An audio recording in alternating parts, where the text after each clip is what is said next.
Welcome back. जिस तरह से बात जारी थी साबिक वज़ीर आज़म मियाँ नवाज शरीफ कल के वज़ीर आज़म और आज के मुजरम, और जिस तरह से अदालतों से उन्हें अब रिलीफ मिलना शुरू हुआ, इस तमाम तर सूरत पे बात कर रहे थे कि मियाँ साहब पहले यही मियाँ साहब थे, पहले मुजरम थे, केसेस पे केसेस डाले गए, और आज यही मियाँ साहब हैं कि बायोमेट्रिक के लिए इदारे खुद एयरपोर्ट पहुँचते हैं और अभी उनके कागजात नामजदगी भी लाहौर से मंजूर कर लिए गए। नाहल मियाँ नवाज शरीफ साहब की कागजात नामजदगी मंजूर कर लिए गए। कल साहब क्या कहेंगे, अब मियाँ साहब में क्या तब्दीली हुई है कि इदारे ही बदल गए, उनके लिए अदालतें बदल गई? देखिए, एक तो जिस तरीके से बल्ले का निशान का मामला बना हुआ है, इस मामले में भी अल्टीमेटली ये मामला सुप्रीम कोर्ट तक जाएगा। मे भी इस कागजात के नामजदगी जी मंजूरी के हवाले से पीटीए की जानब से इसको चैलेंज किया जाए और ये मामला लाहौर हाई कोर्ट से होता होता कहीं इस्लामाबाद सुप्रीम कोर्ट जो है पहुंचता नज़र आ रहा है। तो बहरहाल ये तो चीज़ होनी थी। बहुत सारी चीज़ें जो उनके केसेस थे वो उसके अंदर उनको रिलीफ मिल गया था। और पीटीआई के वकला जो है वो तो पहले दिन से कह रहे थे कि जो सुप्रीम कोर्ट की तायात नाइली वाला मामला है, इलेक्शन एक्ट में तब्दीली के बाद 5 साल में जब उसका तयन कर दिया गया है, तो उसके बाद वो चीज़ जो है एप्लीकेबल अब नहीं रही। तो अब नवाज शरीफ के रास्ते में कोई रुकावट नहीं है। पीटीए की जन्म से ये बार बार उनके वकला कहते थे कि नहीं, उनके रास्ते में रुकावट है। बहरहाल एक जो पहला स्टेज है वो तो उन्होंने अबूर कर लिया है, जो पहली जो है सीढ़ी है।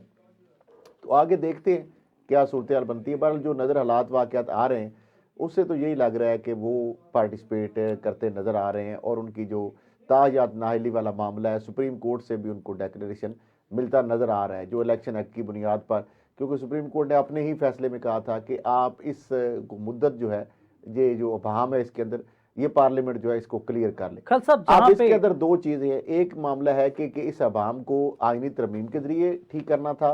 या सादा यानी कानून जो है उसके अंदर जो है ला के जरिए इसको तब्दील किया जा सकता है। तो अब ये आईनी तरमीम के जरिए तो उसको नहीं किया गया, लेकिन इसको इलेक्शन एक्ट जो है उसके तरमीम के अंदर जो है वो किया गया। इसके ऊपर जो है डिबेट होनी है और सुप्रीम कोर्ट जो है उसने इसका फैसला करना है। दूसरी बात यह है कि क्या ये जो नवाज शरीफ साहब की जो सजा है, कानून तो इसके बाद बना है, सजा पहले की मौजूद है, तो क्या वो जो कानून है वो पिछली जो चीज़ें हैं उनके ऊपर भी उसका इतलाक होगा या उसके आने कानून के बाद की जो मामलात है उसके ऊपर इसका इतलाक होगा? तो यही अल्टीमेटली चीज़ जो है ये सुप्रीम कोर्ट से ही जाके इसको क्लैरिटी मिलेगी। और मैं ये नहीं कह रहा कि वहाँ पे जाके उनको कोई जो ये पार्टिसिपेट करने से रोक दिया जाएगा, मुझे नहीं लगता ऐसे हालात वाकई। आपको नहीं लगता? खल साहब, एक तो बात यह कि इलेक्शन कमीशन मौजूद बहस बना हुआ है। इलेक्शन कमीशन ने आईजी और डीसी इस्लामाबाद को हटाने के लिए नोटिफिकेशन जारी किया, तो हुकूमत ने कहा कि इलेक्शन कमीशन अपने फैसले पे नज़रसानी करे। क्या वजूहत हुई कि आईजी इस्लामाबाद और डीसी इस्लामाबाद को हटाने के लिए बाकायदा तौर पर इलेक्शन कमीशन को मैदान में आना पड़ा? देखिए, मामला ये है कि इलेक्शन कमीशन तो अपना उसका जो आईनी काम था और जो उसके इख्तियार थे उसने इस्तेमाल किए, लेकिन वो अमल दरामद आज तक उस पर नहीं हो रहा।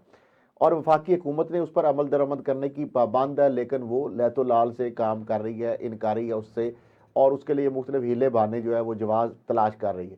आज जब सेक्रेटरी इस्टेब्लिशमेंट वहाँ पे गए हैं तो उन्होंने एक तो कहा कि जो आहद चीमा के वाले से आपने कहा था, तो उनको तो हमने नोटिफिकेशन करके कर दिया है फारिग। जहां तक मामला आप कहते हैं कि आईजी इस्लामाबाद और डिप्टी कमिश्नर इस्लामाबाद जो है उनकी तब्दीली के हवाले से, तो उसके हवाले से उन्होंने कहा कि चूंकि इंटेलिजेंस ब्यूरो की रिपोर्ट्स मौजूद है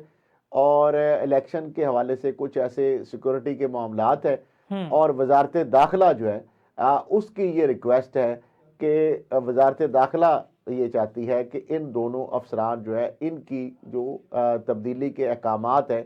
इलेक्शन कमीशन उस पर नज़र खानी करे। लेकिन साथ ही वो कहते हैं कि वज़ीर आज़म ने हमें हिदायत दी है कि इनको हटा दिया जाए, इलेक्शन कमीशन के अहकामात की रोशनी में इनको हटा दिया जाए, और वजारत दाखिला की ये ख्वाहिश है कि इनको बरकरार रखा जाए। अब वजारत उज़्मा जो है ये वज़ीर आज़म बड़े हैं या वज़ीर दाखिला बड़े हैं, ये एक अजीब ही यहाँ पे कैफियत जो है सामने आ रही है कि वज़ीर आज़म साहब के और इलेक्शन कमीशन के अहकामात पर अमल दरामद नहीं हो पा रहा और जो वजारत दाखिला है उसके अहकामात जो है वो फिलहाल प्रवेल कर रहे हैं। तो देखते हैं ये ऊँट किस करवट बैठता है। और ये सारी नज़रें भी इस पर लगी हुई हैं कि ये दो ब्यूरोक्रेट्स जो है वो इलेक्शन कमीशन ऑफ पाकिस्तान जो है उससे वो उसके अहकामात जो है उस पर अमल दरामद वो कराने में कामयाब नहीं हो पा रहा और हुकूमत भी सामने आके खड़ी हो गई है। बावजूद कि इसके जवाब भी उसके पास है। लेकिन बहरहाल ये अब देखते हैं कि ये मामला किधर जाता है। ठीक है, कल साहब खुशखबरी भी आवाम के लिए सुना दें। कहा यह जा रहा है कि नए साल पर पेट्रोल की कीमत में हैरान कुन कमी वाक़ होगी। अब पेट्रोल की कीमत में कमी होती है तो अशिया खुर्दनोश पर भी कमी वाक़ होती है, उनकी कीमतों में भी हाँ जी, हैरत अंगेज़ हैरान कमी कुन आती है। कमी जो आपने इतनी बड़ी खबर सुनाई है और खुशखबरी सुनाई है, तो मैं तो जो हैरान कुन उसमें क्या है, उसमें मेरे ख्याल जो खबर हम दे रहे हैं ये हैरान कुन है कि इतनी बड़ी इसको हमने एक हाइप क्रिएट करके बता रहे हैं। वो खबर ये है कि मेरे ख्याल 1.5 रुपया 1 रुपया कुछ पैसे जो है वो पेट्रोल कम होगा और इतना ही 1-1.5 रुपया जो है वो फी लीटर जो है डीजल जो है उसकी कमी का इम्कान है। लेकिन साथ एक खुशखबरी, असल जो खुशखबरी है वो भी सुन लें। 36 अरब रुपए का जो आवाम पर इजाफी जो सार्फिन पर बोझ डाला जा रहा है बिजली के सार्फिन पर, इधर से यूनिट अगर 1.25 रुपये या 1.5 रुपये कमी इम्कान है, लेकिन वो इम्कान नहीं है, वो 4.25 रुपये तकरीबन 4 रुपये 60 पैसे फी यूनिट जो है और उसका इजाफा जो है वो तो आप आइंदा चंद रोज़ के अंदर जो है वो आपको खबर आपको मिल जाएगी कि वो मज़ीद सार्फिन के ऊपर 36 अरब का और फी यूनिट जो है 4 रुपये 60 पैसे फी यूनिट का जो बोझ है कि वो डाल दिया गया है। तो एक तरफ जो है छोटी सी ये खुशखबरी भी, खुशखबरी का भी मैं समझता हूँ कि लफ्ज़ जो है उसकी भी बेइज्जती है। तो दूसरी जानब जो है आपने देखा कि एक तरफ रिलीफ तो शायद वो ऊँट में ज़ीरे वाला मामला है, लेकिन दूसरी तरफ जो तकलीफ वाला मामला है वो थोड़ा सा ऑलरेडी लोगों के ऊपर बहुत बड़ा एक बोझ है। बिजली हर बंदे ने इस्तेमाल करनी है और तो जितने कल उसके साहब रेट हो चुके हैं और मज़ीद उसमें 4.25 रुपये अगर इजाफा कर दें फी यूनिट के, तो आम आदमी तो पहले बिजली का बिल देना जो उसके लिए एक महाल एक अपल टास्क बना हुआ है, तो अब इसके बाद वो कहाँ से बिल देगा। सर्दियों के अंदर लोड शेडिंग को हम बर्दाश्त कर रहे हैं, आगे तो गर्मियाँ आ रही हैं, फिर ऊपर आप जिस तरह से बताया कि 36 अरब रुपए का इजाफी बोझ जो है वो भी बर्दाश्त करना पड़ेगा। तो नहीं लगता कि पूरी कौम को ये इस पर स्टैंड लेना चाहिए, और दूसरी जानिब लगता नहीं है कि मुझे कि बिजली पूरी कर पाएंगे। सर्दियों के अंदर लोड शेडिंग है तो गर्मियों के अंदर तो फिर ज़ाहिर बात है कि उसका इस्तेमाल बढ़ जाएगा। देखिए अगर सर्दियों में हम अगर बात करें ना, ठीक है, हाइडल हमारी जो बिजली है, पानी से जो बिजली का मामला है, क्योंकि डैमों में पानी कम हो जाता है सर्दियों में, ग्लेशियर पिघलते नहीं है, पानी कम हो जाता है, तो बिजली की उसके हवाले से जो है पैदावार कम होती है। लेकिन उसका रेशो जो है ना हमारा ओवरऑल पूरा जो हमारा सिस्टम के अंदर जो बिजली है उसका बहुत कम रह गया है पानी से बिजली वाला। अब जो है हमारी जो सप्लाई जो डिमांड है वो कम है। यानी अगर फर्ज करें आज अगर हमारी डिमांड 10-15 हज़ार मेगावाट है, तो गर्मियों में यही डिमांड जो है हमारी 30,000 मेगावाट तक पहुंच जाती है। बिल्कुल। तो अगर 10,000 मेगावाट जो है वो बिजली हम पूरी नहीं कर पा रहे, तो 30,000 मेगावाट जो है वो फिर बिजली की जो पैदावार बिल्कुल है हम उसको उसको पूरा किस नहीं तरह कर यकीनी सकते। बनाएंगे। तो मामला ये है कि ये आइंदा आने वाले दिन में, और दूसरा साथ देखें कि ये साथ जो चीज़ें जुड़ी हुई हैं कि एक तरफ हम कहते हैं कि जो मुआशी इस्तेकाम के लिए सियासी इस्तेकाम जो है वो नागज़ीर है, लाजम मलजूम है। लेकिन अब क्या वजह है कि इलेक्शन का दौरा है, इलेक्शन जो है बाकायदा उसकी एक बाकायदा आमद है, एक्टिविटीज़ जारी हैं, सरगर्मियाँ जारी हैं, लेकिन वो इलेक्शन आने से, उसके अमल मुकम्मल होने से पहले ही एक जो प्रोसेस शुरू हुआ है उस पर इतने ज़्यादा सवालिया निशान उठ गए हैं कि वो इस इलेक्शन के नतीजे में आने वाली जो हुकूमत है, ये इस तरीके से आने वाली हुकूमत है, वो क्या सियासी इस्तेकाम या क्या मुआशी इस्तेकाम लाएगी। स्टॉक मार्केट के हवाले से जो मंदी का रुझान है वो उस चीज़ की मंजरकशी अभी से उसने करनी शुरू कर दी है। यानी इससे पहले अच्छी खासी केयर टेकर सेटअप के हवाले से वो ऊपर जा रही थी, और जब से ये पता लगा कि इस तरीके से इलेक्शन हो गया और ये लोग शायद आ जाए कल को, तो वो नीचे मुसलसल जा रही है। अब कि ये क्या वजह है कि अगर यही सूरत हाल रही तो फिर इस हुकूमत से आ जाने से या इस इलेक्शन के बाद तो किस तरह आप कहेंगे कि ये सियासी या मुआशी इस्तेकाम पाकिस्तान के अंदर नहीं आ आएगा? सकता खाल साहब, ये तो बात हकीकत है। लेकिन इसके बावजूद आईएमएफ की शर्त ये है कि EXIM बैंक को ऑपरेशनल कर दिया जाए। आईएमएफ की शराइत को मुसलसल सर पे रखे हुए हैं, और जिस तरह से आईएमएफ की जानिब से हमें शराइत दी जाती हैं, एक मुकम्मल लिस्ट बना के दी जाती है, हमारे हुक्मरान सर खम करके उसको तस्लीम करते हैं और बाकायदा तौर पर फिर वो आवाम से उसका बदला लिया जाता है। टैक्सेस का बोझ एक तो आ जाता है, दूसरी जानिब आईएमएफ की इतनी शराइत लंबी होती जा रही है। आईपीपीज़ को हम मुसलसल डिस्कस करते हैं, क्या आईपीपीज़ के सर पर आईएमएफ का बोझ नहीं डाला जा सकता? देखिए आईपीपीज के हवाले से वो तो एक माफिया है पूरा और कर्डलाइजेशन है पूरी, और वो हर दौर के अंदर जो है वो एक सबसे बड़ा हाथी आपका बनकर जो है, और सबसे बड़ा मैं समझता हूँ हमारे इकॉनमी के हवाले से या मुल्क की जो इकॉनमी का जो सबसे बड़ा जो शेयर है, मेजर लाइन शेयर जो है वो ले जाता है वो हिस्सा। और चंद आईपीपीज हैं और अरबों रुपए की, उनको कई सौ अरब की पेमेंट जो है आपको करनी अब तक कर चुके हैं। अब मामला ये है कि वो पाकिस्तान पीपल्स पार्टी के दौर में लगने वाले आईपीपीज के मंसूबे हों, वो नून लीग के दौर में लगने वाले आईपीपी के मंसूबे हों, या शौकत अजीज के दौर में लगने वाले आईपीपीज के मंसूबे हैं, उनके अंदर जिस तरीके से वो मुआहदे किए गए और उसके अंदर जो है पाक रुपीज़ के अंदर इन्वेस्टमेंट करके उसके अंदर डॉलर में उसको कन्वर्ट करके और डॉलर के अंदर मुनाफा लिया गया, और फिर बंद होने के बावजूद, बिजली ना देने के बावजूद, कैपेसिटी चार्जेस के हवाले से और फिर ओवर इनवाइसिंग अंडर इनवाइसिंग करके जिस तरीके से उसका, मैं एक तो अभी रिसेंटली 5,000 अरब का जो इनका जो वारदातों की सारी और मुबैना उसके अंदर जो घपले हुए या नुकसान हुआ, वो ऑलरेडी जो अभी वज़ीर तवानाई है मोहम्मद अली, उन्होंने पीटीआई के दौर में वो आईपीपी के हवाले से रिपोर्ट दी थी, और वो बाद में फिर वो दब गई, कहीं वो हाईलाइट भी नहीं हुई और उसके हवाले से कोई कार्रवाई। साथ कुछ नेगोशिएशन भी की थी। चले ये खुशाइद बात है कि उन्होंने डॉलर से पाक रुपीज़ पे ले आए थे और मुनाफे का कुछ शरह उसके अंदर कम भी की। लेकिन आप देखें कि जिसने आईपीपीज लगाई हैं वो अपने पैसों से कई गुना ज़्यादा जो है वो ले चुके हैं, और उसके बाद जो उन्होंने हैंड ओवर करनी थी हुकूमत को वो भी नहीं की। अब उनकी एफिशिएंसी भी कम हो गई है, लेकिन कैपेसिटी चार्जेस भी वो ले रहे हैं, और साथ ओवर इनवाइसिंग अंडर इनवाइसिंग की चीज़ें हैं, वो भी रिपोर्ट्स आप चोरियां उनकी जो है वो भी मौजूद है। अब आपने पता है ऑडिटर जनरल पाकिस्तान की जब रिपोर्ट आई थी कि 490 अरब या 480 अरब की अदायगियों में से 190 अरब की बेज़ाब्तगियाँ उसमें आपके पास सामने, और उस वक्त जब नून लीग की हुकूमत, जो ही पीपल्स पार्टी की हुकूमत के बाद आई, तो सबसे पहले उन्होंने यही किया कि बगैर उसका प्री ऑडिट या पोस्ट ऑडिट के उन्होंने डायरेक्ट आईपीपी के अकाउंट में, इसहाक डार साहब वज़ीर ख़जाना थे और उन्होंने आते ही नवाज शरीफ वज़ीर आज़म थे, उन्होंने आईपीपी को 480 अरब की पेमेंट कर दी, जिसकी ऑडिटर जनरल ऑफ पाकिस्तान ने जब 190 अरब की बेज़ाब्तगियाँ निकाली तो ऑडिटर जनरल ऑफ पाकिस्तान को घर भेज दिया गया। तो मामला ये है कि ये जो वजूहत यही है कि वो लोग इन्वेस्टर हैं हमारे जो हुक्मरानों के, और वो इनके ब्लू आइड है, कार खास है। तो हम ये नहीं कह सकते कि ज़ाती मफाद पर पूरे मुल्क को जो है वो, तो हमेशा ही ज़ाती मफाद पर मुल्की मफाद को जो है बाला उसको यानी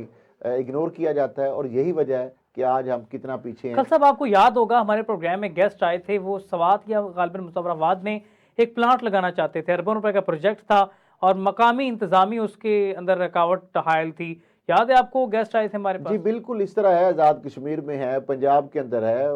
क्योंकि अब मामला ये है कि यहाँ पे चूंकि वफाक और सूबे के दरमियान एक बीच में नेपरा आ जाता है, टैरिफ रेट का मामला आता है, एनओसीज बहुत सारे आ जाते हैं। अब मामला ये है कि जो आईपीपीज हैं या जो जिस तरीके से वो महंगी बिजली है, वो एक माफिया का रूप धार चुका है, और जो हाइडल है उससे तो कुछ लेना देना नहीं है, उसमें तो उनको कुछ मिलता नहीं है, उसमें कोई कमीशन नहीं है, कोई किकबैक्स नहीं है, उसमें कोई अंडर इनवाइसिंग ओवर इनवाइसिंग नहीं है, वो तो एक दफा एग्रीमेंट हो गया। तो कल सब जो साहिवाल के अंदर मियां शहबाज शरीफ का एक प्रोजेक्ट था, वो भी बड़ा महंगी बिजली का एक प्रोजेक्ट है, वो भी इम्पोर्टेड कोयले के ऊपर चलाने वाला तुक बनता है कि दुनिया कहाँ पे पहुंची हुई है, हम जो इम्पोर्टेड कोयला जो है उससे हम, और कराची से कोयला वहाँ पे पहुंचता है और कितना उस पर अखराजात आते हैं, उसकी जगह पे अब थर को जो कोयला है अपना हमारा, वहाँ आप जितने मर्जी और प्लांट लगा लेते हैं। लेकिन बात फिर वही है कि जो जमीन से गैस निकले, जमीन से तेल निकले, जमीन से कोयला निकले, वो जो जमीन से चीज आती है ना, वो तो सरकारी खजाने में आ जाती डायरेक्ट, वहां पे बीच में कट नहीं लगता, वहां पे कमीशन मिडल मैन नहीं होता। काश ये हमारा जो कोयला जमीन से निकलता है या गैस या जो तेल है, वहां पे कोई ऐसा सिलसिला बन जाए कि वो जमीन कह दे कि जनाब मैं आपको कमीशन देने के लिए तैयार हूं, आप मुझे निकाल लें, मैं आपको मुल्क के लिए जो है, ताकि लोगों को सस्ती चीज मिल मिडिल मैन की जो अंदर कंजर्वेशन है, मिडिल मैन को लेके आ जाता है, मिडिल मैन को रिलीफ दिया जाता है। मेरे ख्याल में इसी वजह से पूरे मुल्क को जो है मुश्किलात से दो चार कर दिया गया। देखिए यही वजह है ना कि अब देखें कि जो हमारी बार ये एक्सक्यूज बनाते हैं ना कि शेल जो है उसके गैस और तेल के शेल के दिखाए रहे हैं, वो मतलब एक जगह से नहीं, मुख्तलिफ जगहों पे उसके अंदर लेयर्स हैं, और ये शेल जो गया इसमें महंगी आपको कॉस्ट ज़्यादा पड़ती है। तो अमेरिका के अंदर जो आप देखें कि उसके भी यही इसी तरीके से नौयत के गैस और जो तेल के ज़खायर हैं, लेकिन वो निकाल रहे थे कि आप जितने ज़्यादा मर्जी पैसे खर्च कर लें, अपने मुल्क की अपनी करेंसी है ना, अपने आपके लोग यूटिलाइज होंगे, आपकी अपनी ही जो रिसोर्सेज हैं वो लोगों को रोज़गार मिलेगा, लोगों की लाइफस्टाइल जो तब्दील होगा, उस इलाके के अंदर जो है खुशहाली आएगी, उस इलाके के अंदर सड़कें बनेगी, लोगों को जॉब्स मिलेंगी, और जितना भी पैसा आप लगा लें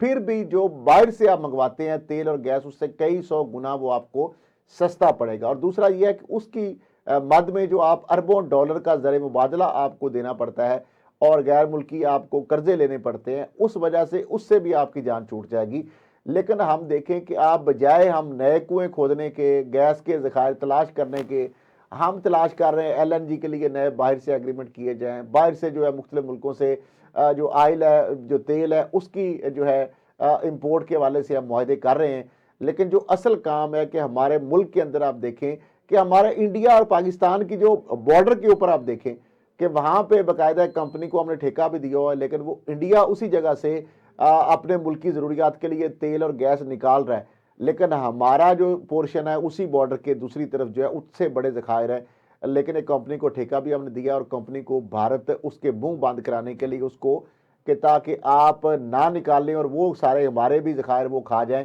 क्योंकि नीचे से तो एक ही है उसकी जो है, तो वो चाहते हैं कि वो भी वो ले जाए और वो कंपनी जो है वो पुरस्कार तौर पर कोई काम नहीं कर रही और भारत से वो काम ना करने की वजह जो है बड़ी अमाउंट जो है वो ले रही है। मुबैना तौर पर ये चीजें भी हैं। फिर उसके बाद आप देखें कि कई साल तक थर में कोयला जो है वो नहीं निकल सका, जबकि पता भी चल गया। फिर उसके बाद इस तरह पानी से बिजली के हवाले से हमारे सेक्रेटरी वाटर एंड पावर थे आज से कई साल पहले, तो उस वक्त उन्होंने कहा कि 60,000 मेगावाट जो है पानी से बिजली हम पैदा कर सकते हैं। हमारी जरूरत अभी 25-20 हजार मेगावाट है, सर्दियों में 10-15 हजार मेगावाट है, ठीक है, और हमारे पास 60,000 मेगावाट से भी ज्यादा बिजली पानी से पैदा करने के वसाइल रिसोर्सेज मौजूद हैं। लेकिन हम वो नहीं करेंगे। ठीक है, बिल्कुल। उसके अंदर फिर वही काट नहीं आ गया कि नहरों दरियाओं ने तो आपको या डैमों ने तो आपको कोई काट नहीं देना। ठीक है, वो तो जितनी बिजली बनेगी वो सरकारी एनटीडीसी सिस्टम के अंदर चली जाएगी, नेशनल ग्रिड के अंदर। ठीक है, और वो जो आगे फिर लोगों को चली जाएगी और सस्ती बिजली जाएगी और सस्ती बनेगी, और उसमें ना आपको उसके लिए पोर्ट आयल करना पड़ेगा, ना फर्नेस आयल। ठीक है, बिल्कुल खैर साहब, उसी तरह से आप बात कर रहे हैं कि रिलीफ जो है मिडिल मैन को दिया जाना चाहिए। इस हवाले से क्यों नहीं मुल्क पाकिस्तान के अंदर जो नेमतें हैं, जो खजाने हैं, उनको बुरकार लाते हुए मुल्क पाकिस्तान को तरक्की की राह पर गामजन करवाया जा सकता। अब कोयले की कानें भी निकल रही हैं, सोने के हवाले से भी कहा जा रहा है कि पाकिस्तान में सोने के ज़खायर भी जो हैं दरियाफ्त कर लिए गए। मुसलसल हेडलाइंस की खबर होती है, रिकॉर्ड के अंदर मौजूद पड़े हुए हैं, इसमें तो कोई शक ही नहीं है। वो तो वो निकाल नहीं रहे, हम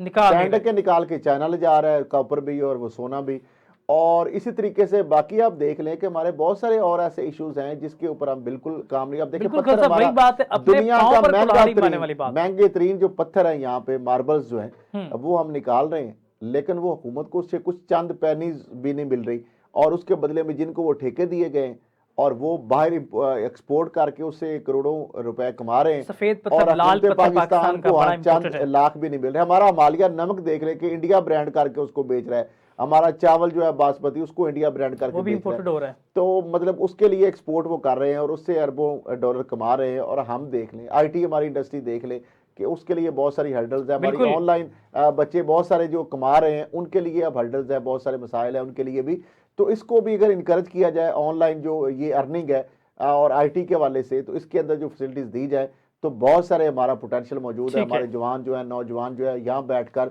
वो अरबों डॉलर पाकिस्तान को जो है